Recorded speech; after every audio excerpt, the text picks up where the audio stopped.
नमस्कार, आपले नाव काय आहे? नमस्कार, मी विजय पाटील बोलतोय नागपूरवरनं.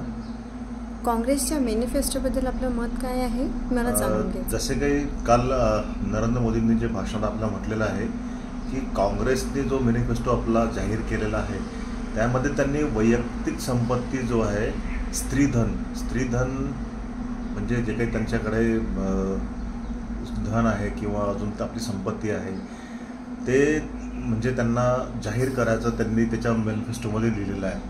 तर हे एक फारच दुर्दैवी बाब आहे की ज्या पक्षाने आपल्यावरती 70 वर्ष राज्य केलं तर त्या इतके वर्ष राज्य करूनसुद्धा तर ते हे फक्त जनतेला विटीस धरून असले हे आपल्या मॅनिफेस्टोमध्ये पॉईंट्स मांडत आहेत.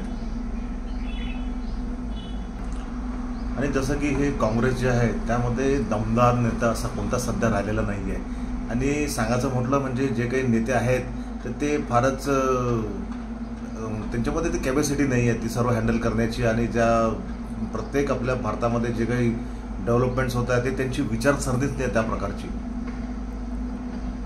म्हणून आम्हाला काँग्रेस सरकार नको आहे. आम्ही फक्त भाजपा आणि फक्त भाजपासोबत आहोत.